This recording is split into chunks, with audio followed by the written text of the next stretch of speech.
Good morning, everyone, and welcome to our last installment of Front Porch Talk.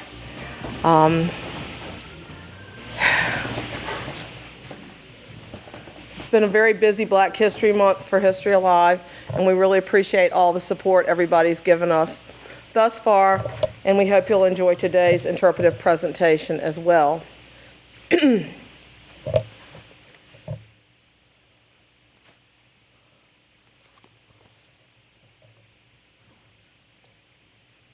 Plenty good room, plenty good room, plenty good room in my Father's kingdom. Plenty good room, so choose your seat and sit down. Join me if you know it. Plenty good room, plenty good room, plenty good room in my Father's kingdom. Plenty good room, so choose your seat and sit down. I want to start by telling you that this is a historic church, but it's a living church with a wonderful congregation. And even though it is traditionally an African-American church, its doors are open to everyone. And we are grateful for the fact that we can now all worship together. Amen. The history of Emanuel actually started on a front porch. You see, there was only one church in Portsmouth in 1772, and that was Portsmouth Parish. It stood and still stands on the corner of Court Street and High. It was an Anglican church. It was a Church of England. It was the King's Church. And so the Methodists started out as a prayer group of the Anglican Church. Now, in 1772, a man named Robert Williams, an itinerant Methodist minister, decided to preach a sermon at the waterfront over in Norfolk. He was not well received.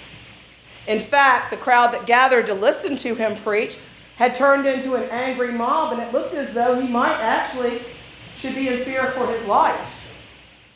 And that's when a Portsmouth citizen, a prominent Portsmouth citizen named Isaac Luke, whisked him away, put him on a skiff, rowed him over here to Portsmouth, and invited him to preach unmolested from his front porch.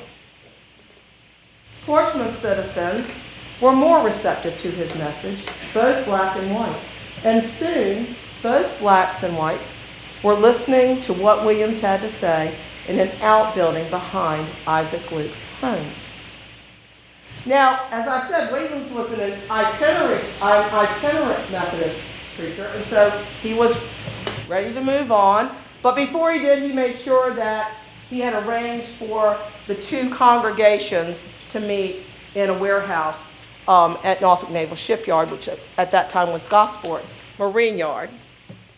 Now, these two congregations met in the same building, but they chose their own leadership, and they developed their own styles of worship. And part of that style of worship that they developed had to do with the hymns that they sang. And so the white Methodists sang more the hymns that they were familiar with from the Church of England.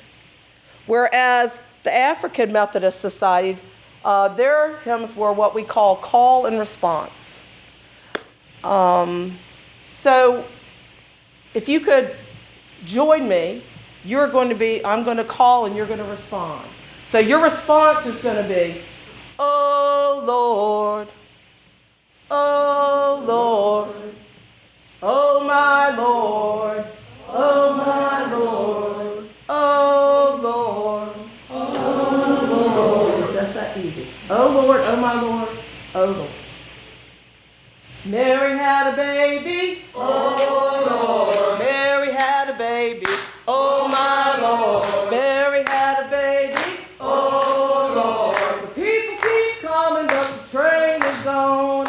Called him Emanuel, oh Lord. Called him Emanuel, oh my Lord. Called him Emanuel, oh Lord. The people keep coming, but the train is gone.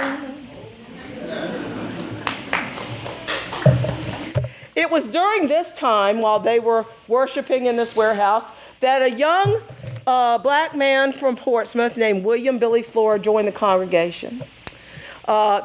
His name was William Flora, but they called him Billy. And Billy had been born free black. He had apprenticed at the age of 8 to a cart and wagon master. And when he had acquired enough skill and had saved enough money, he opened up his own livery stable on the corner of Middle Street and Queen. And he was quite successful there. But he was young and he was idealistic, and the last royal governor of Virginia had moved in with his troops, and Billy had heard about these patriots, and he was all excited and closed up shop, grabbed his trusty musket that he called Betsy, and handed it over to Great Bridge. And he joined an all-white regiment under the command of Colonel William Woodford.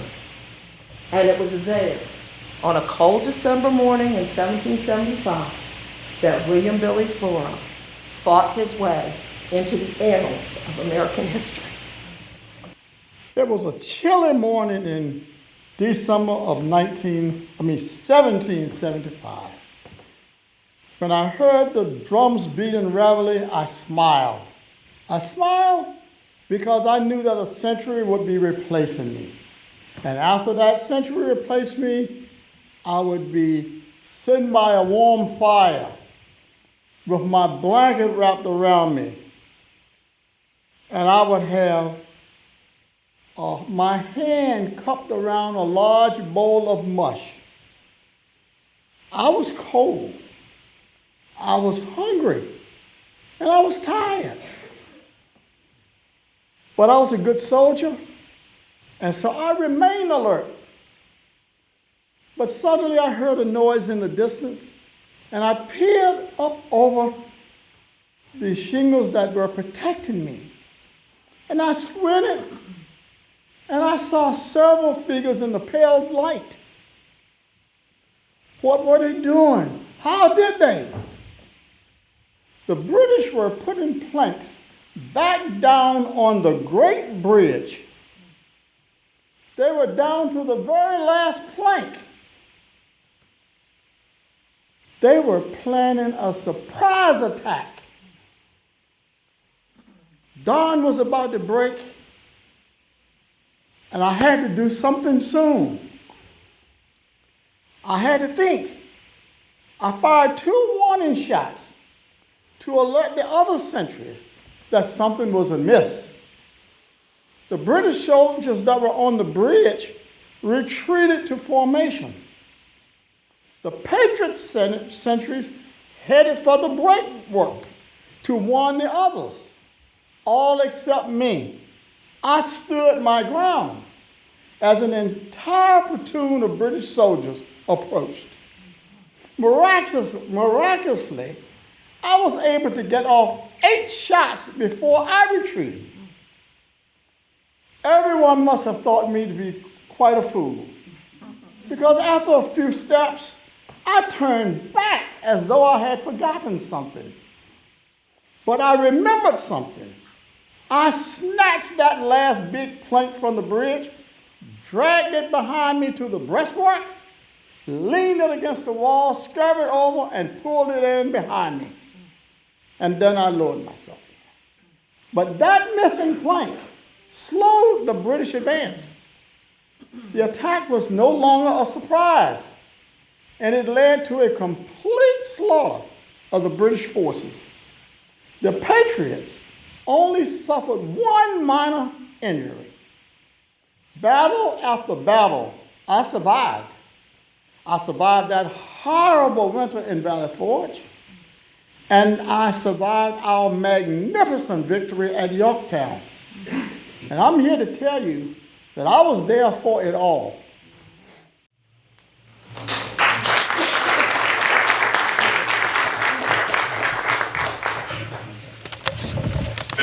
From that moment forward, Billy Flora was known as the hero of the Battle of Great Bridge, and he still is today. After the war, Billy reopened his livery. He expanded it to a cart and wagon business.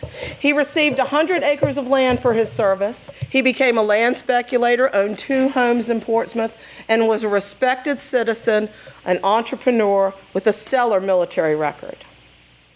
So in 1812, when the British decided to come over again, Billy was ready. He closed up shop, he grabbed his musket, he went to enlist, and they told him he was too old. So what do you suppose Billy did then? He joined the Navy.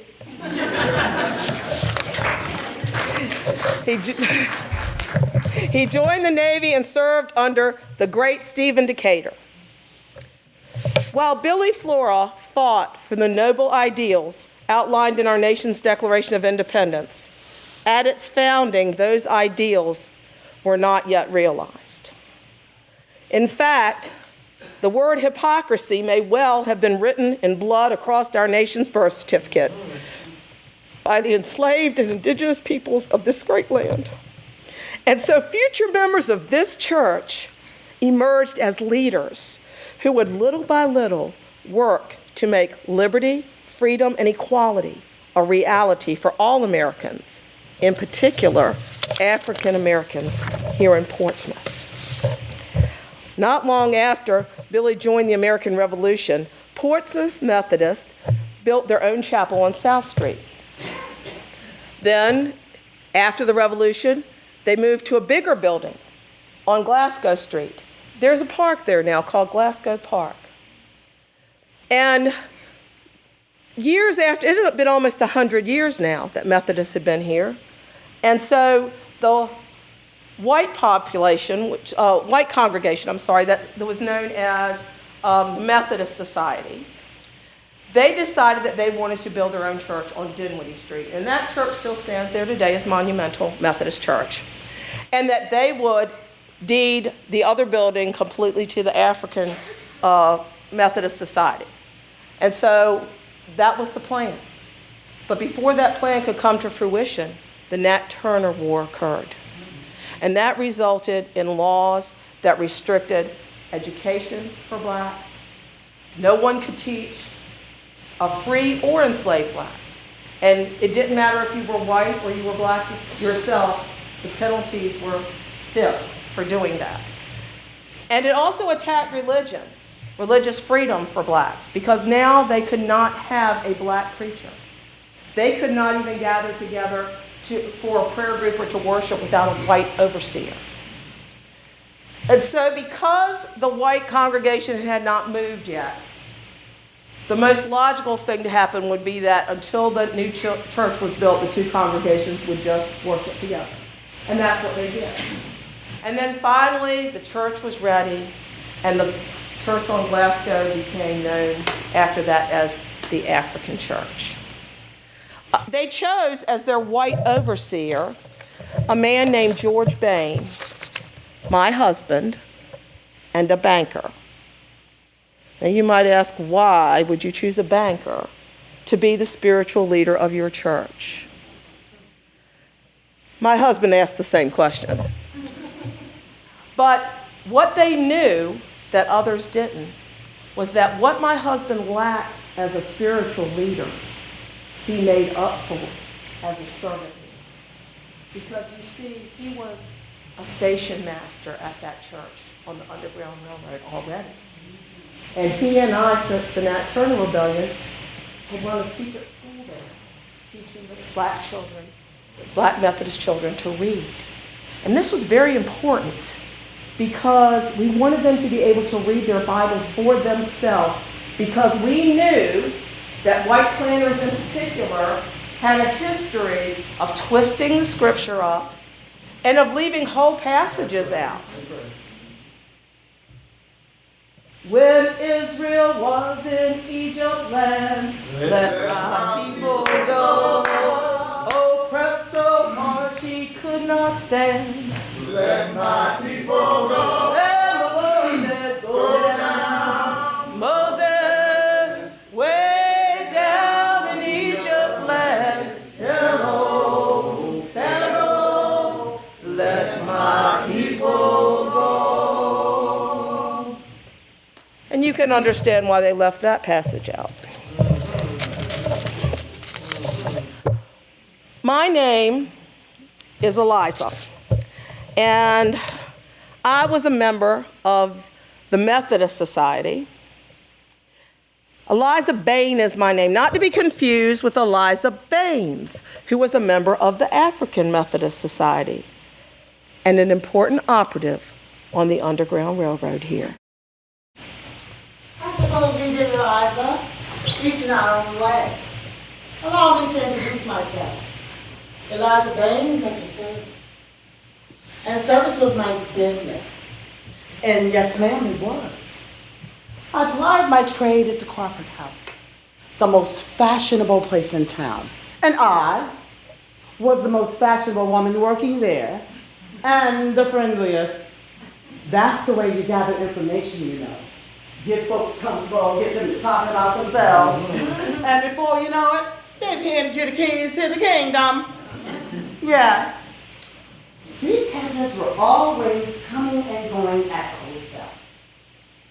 They would need food, clean laundry, and conversation. I was that person that would give them the conversation. They would also need rest before setting sail again. I watched and I listened and I engaged in conversations with the captains, the stewards, the crew members, and local citizens to find out which side of the fence they were on, which captains could be trusted, and which ones were in it just for the coin. I would memorize the schedules of the northbound ships to find out which vessels were the safest for stowaways who want to get up north to freedom. That was what I did. That was my purpose. Along the way, many of them died. That captain there, he would take on stowaways, but he was very unpleasant. Not at all a man for the cause. That one over there, he would take on stowaways, toss them up, box them up, and throw them overboard at the first sign of trouble. Lord have mercy. And that man there, Captain Fountain, Captain Albert Fountain, captain of the city of Richmond. That ship was a safe ship. I would do his laundry, and we would exchange information in the pockets of his trousers. He could be trusted at all times. Captain Fountain never lost a passenger. Truth is, I've never been afraid of death. In fact, I reconciled long ago. I'll probably die doing this. So, when the mayor and a boarding party of slave hunters decided to board my vessel, I figured, today's the day.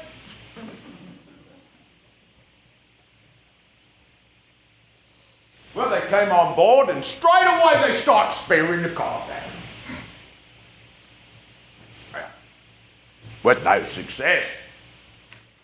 The mayor in his infinite wisdom decides to have them chop a hole in the deck of my ship.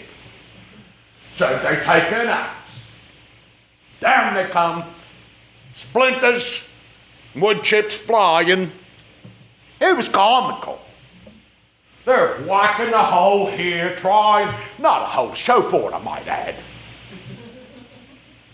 So, well, I quickly I did. If anybody's gonna put a hole in my ship, it'll be me, and I'll make quick work of it. So, I snatched that axe from the largest of them. Down I come on the deck. Wood chips start flying, now they're really flying. Down again I come. I said, Mayor, where would you like the hole, sir? Would you like one here? Just precisely where would you like a hole? Well, this crazy behavior of mine, combined with the fact that I now had an axe, frightened the daylights out of the mayor.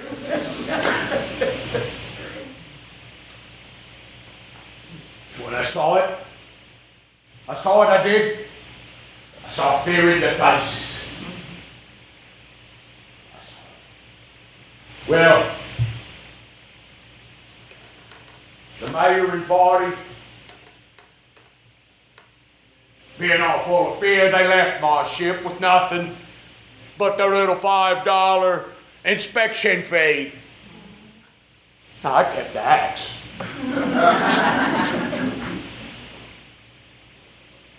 But most importantly indeed, those 21 precious souls secreted away in the cargo hold. They made it to Philadelphia and found their freedom. George and I were in Richmond when the yellow fever hit Portsmouth. We sent a letter offering our home to nurse the sick. We sent money. We sent supplies. But we didn't return until it was all over. He and I were very old. We'd have just been 2 more bodies for them to bury. The fever claimed the lives of 1/3 of the population in Portsmouth and Norfolk. Among them, Eliza Baines. The cause lost a valuable operative, and we a dear and treasured friend. But another member of this congregation, Henry Louis, took up the mantle, and so the railroad kept rolling. Henry, by the way, was known as Bluebeard. So there were a lot of tense moments and narrow escapes back then. But the one I remember the most was Clarissa Davis. Clarissa Davis and her 2 brothers were to board a ship headed north. And the brothers made it, but Clarissa was left behind.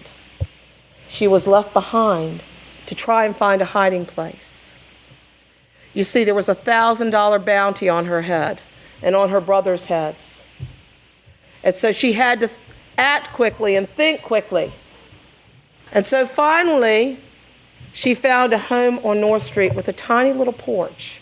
And underneath the porch, there was a door that went underneath the porch. And she knew that the people that owned that house, that they could be trusted. And so that's where she hid for 75 days. She couldn't stand upright. The air was musty, no sunlight. Now, of course, eventually we discovered where she was, and so we were able to bring her food and water. And there were a couple times when she tried unsuccessfully to escape. And then after 75 days, William Bagnall, who was an operative from Norfolk, also a banker, William arranged passage for her aboard Captain Fountain's ship. And he went to get her where she was and brought her men's clothing and instructed her, do not leave until, of course, downrange. There's a torrential downpour expected tonight at about midnight. Don't leave until it happens. At 3 o'clock, as Providence would have it, right when the guard was changing, the perfect time to get to a ship, the torrential downpour came. Clarissa got to William Bagnall, he crated her up and delivered her to Menkins, the steward on board Captain Fountain's ship. And it was not long before she found herself across from William Still himself in Philadelphia. Her body was exhausted, but her spirit was in no way tired. I don't feel no ways tired. I've come too far from where I started.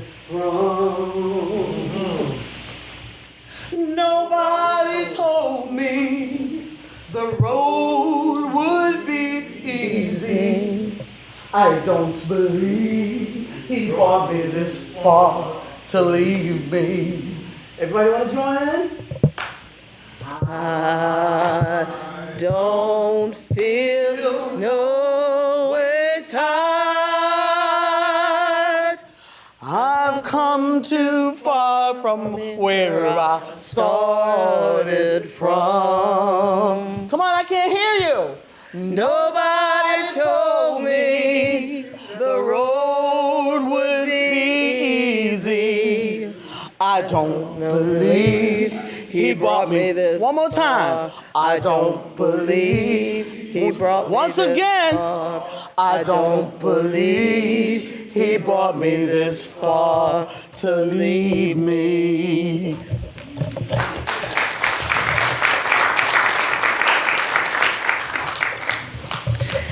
Now, my husband George's reputation was beyond repute. No one would dare accuse him of breaking the law without proof. But although no runaways were ever found in the African church, and the school was never discovered, it was burnt to the ground by what my husband called wicked hands.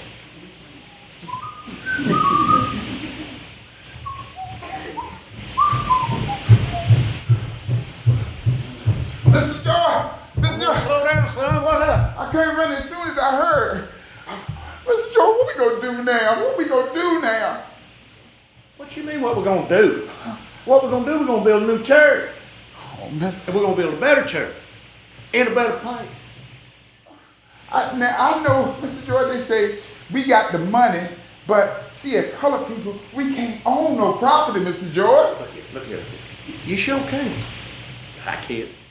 I can buy it, and I can deed it back over to the church, don't you see? Well, look, now, if you need some help with the bill. Look, let me tell you about it first. Uh-huh. I got a place. This place is better. It's right on the water. Uh-huh. Got better visibility for looking out. Do you see it in your mind? I can see it. All right. Now, that's what we're going to build. Okay? Just relax now. We got it under control. Like I said, y'all came by. Now you can raise the money. Give that money to me. I can deed it back over to the church after I buy it, don't you see? Well, Mr. George, look, I know I'm only 14 years old, but I got, with a 5 o'clock shadow, but I got, Mr. George, I got a strong back, and I'm good at driving a nail or two now. Now, hold on there just a minute. The congregation of this church got together. They decided that since Jesus was crucified using nails, there will not be a single nail put in this building. Not one nail? Not one. Okay, well, that's all well and good and everything. It's gonna save some money too. Yeah. But Mr. George, where we gonna get the other stuff from? All right, look. I want you to look at it. I know where it is. There's a big stand of oak trees, you see? I see it. All right, we're gonna cut them down. We're gonna use that to frame it up with. We're gonna do all the framing with that wood from them oak trees. But we got a problem. What's It's that? only a little bitty problem. It's just a little bitty problem. We need some brick. Now, where are we gonna get brick? You know anybody on the brickyard? I'm looking at him. You sure are, and I'm gonna donate all the brick that we need to get this thing built. Now, look here. Let's see if we can figure out how to burn a brick. Hey, Mr. George.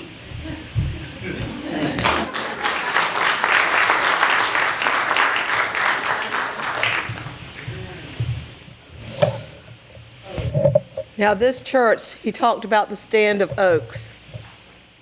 This oak kneeling bench, the railing, was made from the oaks that he was talking about. These pillars were hand-hewn from oak. The benches, which you can see one in the back when you leave, everything pieced together without benefit of nail or glue. And I don't know if you noticed it when you came in the church, but if you see those two windows from the front, They're arched like the windows on the side. You can't tell from here. They're in the attic. What church would put stained glass windows in the attic? A church that needed a lookout. And so those windows are hidden by an optical illusion. You can see that part from the outside, but not from the inside. And so the attic became a hiding place. There's a hiding place behind the pulpit, a secret door. And so what man had meant for evil, God turned to good, because these enslaved and free blacks could build a perfect stop on the Underground Railroad. And what's more, a beautiful stop, because many of the African Americans here in Portsmouth from the very beginning worked at the shipyard. And you might think that they worked as laborers because they were enslaved, but they did not. They were craftsmen. And you can see the beauty of their work right here on these wonderful molded iron railings in the windows.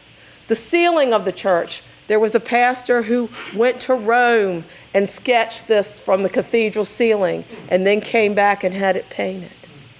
So this church is a treasure because of the congregation within it, and also because of the workmanship of the building itself. Now, the concept of a happy slave, meaning that any human being would actually be happy to be in bondage, of course, is ridiculous. But the fact that some enslaved enjoyed a better circumstance than others, that cannot be denied. And Jeffrey Wilson, the young 14-year-old man you just saw, found himself in such a favorable circumstance. What a mighty God we serve. What a mighty God we serve. Angels bow before him. Heaven and earth adore him. What a mighty God we serve. Good afternoon. My name is Jeffrey Thomas Wilson. I was born in 1843. Now, I was born in 1843, and when this church was built, I was 14 years old. Yeah, can you imagine a 14-year-old as a freedom fighter, leading slaves to freedom at this stop-off on the Underground Railroad? I love this church immensely. It's where I got my start. It's where everything happened for me. Also, I attended this church, and there's still a plaque on this church that lets you know that I attended this church as a faithful member and 50 years as Sunday school superintendent. Now, you might ask me, what am I famous for? Well, there was a little thing called Colored Notes. Now, Colored Notes was a national publication, but it was limited only to the Portsmouth Star. The reason I said it was a national publication, because the way Colored Notes started, I would ask people from all over to give me dates of birth or dates of important things that happened into your life. The only way I was able to get this out was the Portsmouth Star. A man by the name of Norman Hamilton, who happened to be the editor at that time, allowed me to have Colored Notes in the paper, in the Portsmouth. Now, it was in the back of the paper. It was under the comic strips. It was right behind the one ad. But that publication of Colored Notes increased the circulation of that newspaper tenfold. Not only that, if you were to go and pick up one of the notes, see, I would have people to leave the notes at a pharmacy or maybe at a church. I would go and pick up the notes, and then I would publish it. Ida Barber's death in 1925 was also, it wasn't in any other paper other than Colored Notes. And I was so proud of the fact that I had done this. Then, later on in life, and I have to tell you this also, I was married, I had 4 wives.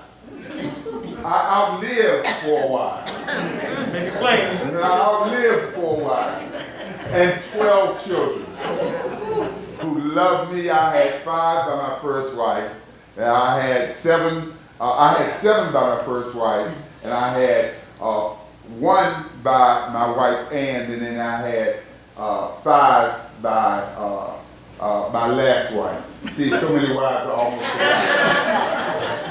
But I am so proud of this branch of Zion right here. It's unique in its building. Slaves and free blacks, members of Monumental Methodists and the Methodist Society, put their blood, sweat, and tears into building this church. And you know what? No slave was ever found in this church. Now, at that time, this whole section was called Lincolnsville, and we could not receive mail here. We had 2 white Jews that had a post office box down at the post office. They would go and pick all of our mail up and bring all of our mail down here. And this also served as a post office. My name is Jeffrey Wilson, and I'm so proud of this church and this branch of Zion.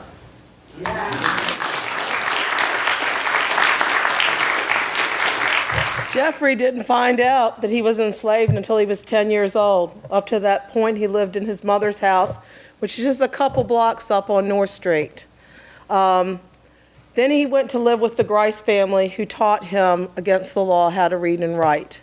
And because of them, in part, is why we have colored notes, this wonderful treasure. To have something written by someone who endured slavery, Reconstruction, all the way into the modern times in the 1920s, his perspective on life is remarkable. And so I would encourage you, if you ever have the opportunity, to read colored notes. Abolition fast became a cornerstone of Methodism, causing a split in 1844 between the Northern and Southern Methodists. Those who purchased or inherited the enslaved before converting to Methodism, or inherited them afterward, had legitimate concerns. According to some state laws, freeing a slave could mean them ending up on the auction block again and being resold. Some abolitionists would purchase enslaved people in a bad situation and then were forced by the law to keep them enslaved, if only on paper. And this was true of family members who purchased free blacks who purchased their family members out of slavery as well. So it created quite a dilemma for some. Such a dilemma was faced by a woman here in Portsmouth, a Methodist widow known as good old Miss Jane, who had inherited George Timo.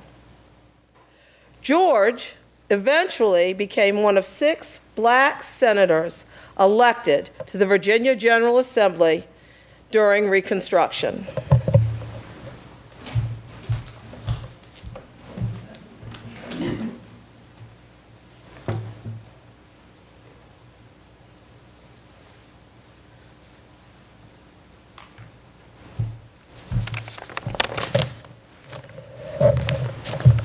Good afternoon. It is my understanding that trafficking of human flesh still exists today. It is no longer legal in this country. It is abhorred everywhere by those who consider themselves civilized. Today, the atrocities that can occur when a person is powerlessly under the control of another are no longer hidden or denied. Swept under the rug, as you say. No one knows better than I those same atrocities occurred in all their horror during my day. My wife and daughter were subjected to them in ways that I will not here utter. But there were slaveholders here in Portsmouth who hid runaways, who were abolitionists, and some that were even operatives on the Underground Railroad. And so it was with good old Miss Jane.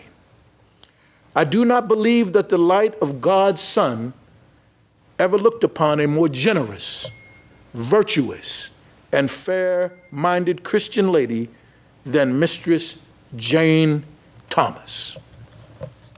Widowed twice, with 10 offspring to show for, Miss Jane knew such poverty that as a young boy, I would hear her weeping unconsolably about what she must do. She was often encouraged by her well-to-do sister to sell a few of those enslaved, mostly children, and use that money to enrich her life. But she swore an oath that as long as she drew breath, they would remain safe in her care, and she kept that promise until she fell into the arms of him from whom that breath was given. To understand why this was such a precious thing, to keep these few enslaved in their present circumstance, you must understand that there were laws in Virginia that governed how the enslaved could be freed, and that there were perils that awaited freed enslaved, especially a newly freed child. That included the possibility of being kidnapped or resold. As for good old Miss Jane, the choice was to sell these precious souls to an uncertain fate for personal gain, or keep them with her to ensure their safety. If one can any way consider being enslaved a good thing or good fortune, it was not fortunate enough at this time. I was fortunate enough at this time to have belonged to good old Miss Jane. And when I was a man, and it was possible, she provided the opportunity for me to safely gain my emancipation by hiring me out to a vessel which she knew would carry me north, thereby providing me the means to secure my freedom, and I did escape and remained in New Bedford until the war's end. It was only then that my return to Portsmouth would afford me of any use to my dear family, as well as provide a way for me to serve the city of Portsmouth as a state senator. How much I was actually able to do or accomplish in that position is for others to judge. What I can say, that I fought the good fight, and no one can do more than that. Life for some of us is long, not because of the number of years we are left on this earth, but because of the events encompassed therein that cause us to live so many lives within a single lifetime. And so it was for me. Looking back on my life as an enslaved man, I truly believe this to be providential, that religion and music were among the few liberties granted to be enslaved. Our faith and our music carried us through the darkest times of history. It was the appearance of Methodism that sparked the conscience of whites, causing many of them to embrace the abolitionist cause and unite with enslaved and free blacks under one banner. It was Methodist women of faith like good old Miss Jane who found the courage to speak and act out of love rather than greed. It was the sweet sound of my guitar that brought me comfort when separated from those I held most dear. In the same way, the spirituals uplifted those in the fields and provided guidance if they journeyed north. Our faith and our music are the greatest expression of who we were, who we are, and who we will become.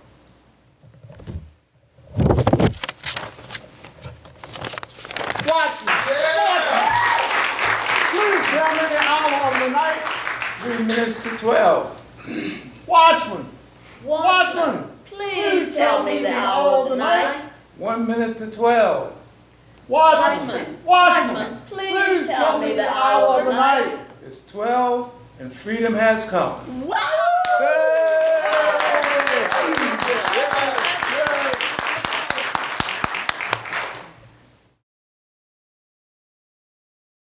A devout Methodist, George Timo was no doubt on his knees during the original watch night, as well as others that followed.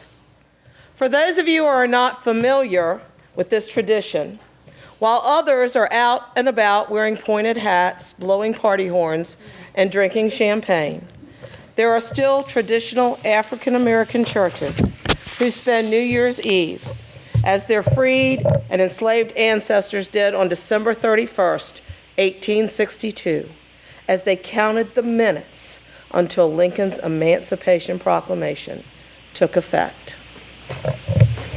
While enslaved here in Portsmouth, George Timo secretly taught himself to read. And in his later years, he donated property to build a school for the African American children of Portsmouth. But that was only the beginning of how Portsmouth's African Methodist Society, now known as Emanuel African Methodist Episcopal Church, would influence education here in Portsmouth. Good day, good day. How are you on this beautiful day? This is the day that the Lord has made, am I right? My name is Israel Charles Norcom. Now, I was born in 1856. The same year they burned down the African church. I was a child of war and a child of Reconstruction, of the Reconstruction era. Now, being raised with 9 siblings laid the groundwork for me to become a man. How my parents, John and Lucy, how they managed to raise us up right in this tumultuous times is still a marvel to me. It became my singular goal to make them proud. When the town of Edenton could no longer hold me, I attended prep school in Massachusetts. Now listen to the words I'm saying very well. I attended prep school in Massachusetts. I studied at Yale. Then I attended another prep school. Then I studied at Harvard. Then on to the nation's capital, where I majored in business at Howard. Then another prep school in Hampton and UVA. Now, I said I studied. At that time, coloreds were not allowed to attend Harvard or Yale. But with my academic achievements being so great, I was allowed to study at both of those universities. Now, prepared for anything, I taught for 2 years at Bedford County. Then I landed right here in the city of Portsmouth, Virginia. I was at Chestnut Street High School. I was only 22 years old. But at the age of 22, they hired me as a teacher and a principal. It was here that my life's work would begin and end, at the school and right here in this church. My wife and I, we purchased the home right down the street on Green Street, and we raised our children there. I serve as this church's secretary of the trustee board for many, many years. And the people of this church, they served me in so many ways that I could not even quantify. This church is special. You see, Jim Crow and segregation, that meant, Jim Crow South meant that not only, it was more than simply not occupying the space with whites, whether in school or a bus. But that was the separate part. The equal part, that was left for us to figure out. But Emanuel had a handle on the equal part. They figured it out a long time ago. From the beginning, they noticed the value of their autonomy. And by joining with the African Methodist Episcopal denomination, they supported equality during worship. I supported that same thing. I tried to teach that to my students, and it became a part of my life also. Now, it was difficult for coloreds to find affordable insurance. So I started the Southern Aid Society. The Southern Aid Society was a way to help coloreds build and buy homes. It was the very first Black-owned and Black-operated insurance company in the whole nation. Then I became the secretary of the Building and Loan. You know, while the society had a motto, better schools, better health, better homes, and better farms. These goals, all of these goals, were intertwined, and education, the great equalizer, would be the key to unlock that door.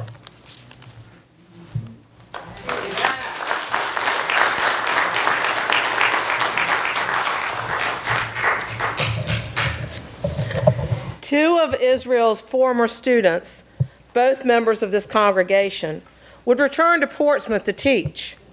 The first, Ida Barber, eventually changed her focus to early childhood education, founding the Miller Day School, which still exists here today. But they wanted more from me. That simply to be free, it was important to them that I make good use of my freedom. For them, schooling had been outlawed. And knowing this, I dreamt not only of learning, but of teaching. As soon as I was of age, they enrolled me in that Chestnut Street School.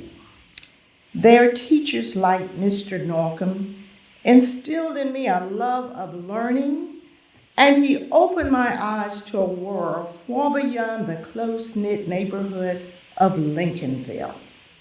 Before I knew it, I was headed to Philadelphia at the Institute for Colored Youth. I earned my teaching diploma, and I returned to Portsmouth determined to share all I knew. That same year, I was hired as a sewing teacher and found myself right back where I started, Chestnut Street School. My dream of becoming a teacher was fulfilled, but sometimes one dream leads to another. And so it was when I decided to take in 5 homeless orphans. Soon after that, I was approached by a widow who needed help caring for her children while she worked as a domestic. Of course, I agreed to take those children in. My dear sweet mother kept the infants and toddlers while the older children and I were at school. Eventually, My mother's health declined, and I hired an assistant. I was able to support my mother and the children on my small teaching salary. But I saw a greater need, and I longed to do more. So I called a meeting of my sewing circle, the Needle Guild of America, and the home of Mary Jones Davis. When I told them I wanted to open a school for all the children who had found their way into my care, they were so supportive. They offered to help me in whatever way they could. Yes, Millard Day Nursery. That's what I decided to call it. I named it in honor of one of my schoolmates in Philadelphia. Soon we were raising money to support the school and its children. We sold dinners, furniture, jewelry, and we even held bazaars. We never turned a child away, no matter our financial difficulties. And I always encouraged them to follow their dream. As a child of Emanuel, I remember Mr. Norcom being so tall and distinguished looking. I suppose it was his height and sporting those signature sideburns that he had. It was very hard not to notice him, no matter what your age. He was my teacher and my principal when I attended the Chestnut Street School, and he encouraged me to always pursue my dream of being a teacher. When I returned to Portsmouth to teach, Mr. Norcom was still there at the Chestnut Street School. I think we thought he would be there forever. His passing was a shock to everyone and a great loss for the colored children attending Portsmouth public schools. And I believe a great loss to the city of Portsmouth as well. He sure would have been pleased to know that in just 4 years, they named the school after him. All I was wondering, what took him so long? Of course, I couldn't hold a candle to him. No one could. Still, there is one thing of which I am especially proud: the Parent-Teacher League. I started the first one in Virginia in 1927. And when it became known as the PTA, I was its first president and remained for 14 years. I would go on to teach at Portsmouth Public Schools for half a century. Now, I only retired from public school teaching. I still taught the beginners Sunday school, a class right here at Emanuel. You see, there were young parents here who remembered me as their teacher, and they all wanted their babies taught by Miss Clara. Yes, indeed. My only other passion was the Girls' Aid Society, which ministered to the sick and shut-in and the poor and needy. If there was a need in the church, we raised money for it. I remember one year we purchased pulpit chairs, these pulpit chairs right here, these pulpit chairs. And another year we purchased a china closet for use by those preparing communion. You know, my favorite hymn is "Give of Your Best to the Master." And in my life, it is what I've always tried to do. Give of the best to the Master. Give him the strength of your youth. Clad in salvation through armor, join in the battle for truth.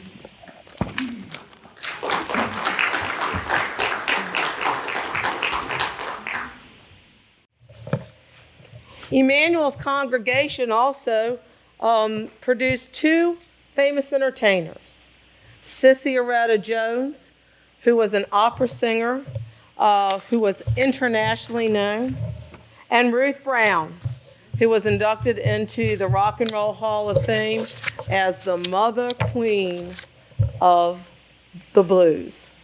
She also was synonymous with R&B and is also considered to be the mother of R&B. Now, the civil rights movement saw political activism by one particular member of this church that maybe some of you might be old enough to remember, James W. Holly III. I was born in the house across the street. Yes, sir, born there and raised there, right in front of this church. I became involved in this church and the civil and the movements here. In other words, the church was built in Lincolnsville. It was the first middle-class African-American community that was within a community of Portsmouth, Virginia. But for decades, they raised beautiful children here. But for what happened is that the people lost Wilkinsville because Portsmouth City began dividing up the neighborhood. I became involved in the civil rights movement, and in fact, I met a great civil rights person named Dr. Martin Luther King. Yes, I entertained him at my boyhood house. You know, folks in Portsmouth remember me as a dentist and as a mayor. But you know what I wanted to be most known for was to help fight my people to gain equal rights here in Portsmouth, Virginia. In other words, citizens were able to go to libraries, go to hospitals, go to restaurants, and yes, even go to that golf course. But I had my colorful side. And I'm certain that most folks didn't realize that the Esquire magazine wanted to print an article about my style of clothing. Later on in life, I had an old jacket, an old burnt orange jacket that I wore, and they even joked me about that. Now, for those who visited my house in Cavalier Manor, well, they'll tell you that I had a swimming pool under my living room floor. It was one that, you know, with the play, they would slide apart. And it was almost like that one that you would see in A Wonderful Life with Jim Stewart. And even though I was mayor and all about town, in my home, my wife, Mary, was the queen. She hated the spotlight, but I loved the spotlight. And in my home, she was the master of hospitality, and everyone was welcome there. Now, if you would meet me at Roger Brown, I'll buy you a beer. If you saw me walking down the street, I'll ask you to join me, and I will be asking for two things. One, how much do you like Portsmouth? Or another, how much you didn't like Portsmouth? Because Portsmouth is for people. Holly became and still remains the longest serving mayor in Portsmouth history.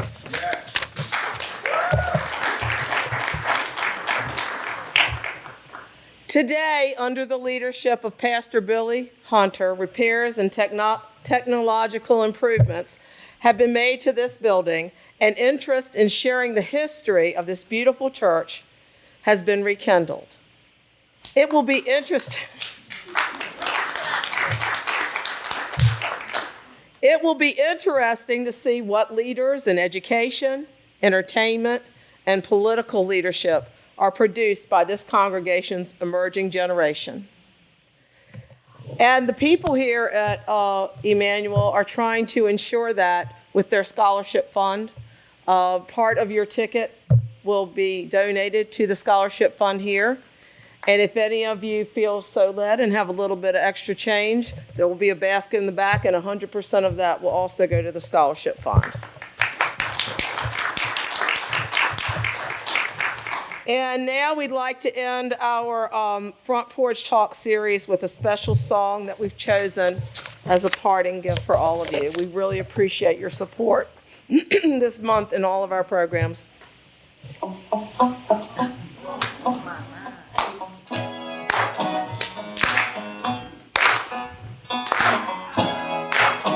I know a place,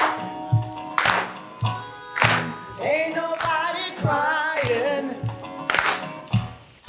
ain't nobody worrying, ain't nobody facing. Come on, y'all, follow. Life is a race. Help me, I'll take you there. Help me now. I'll take you there. It's Portsmouth, y'all. I'll take you there. Help me. I'll take you there. I'll take you there. I'll take you there. I'll take you there. I'll take you there. Help me now. I'll take you there. Swearing boy. I'll take you there. Come on, I'll take you there.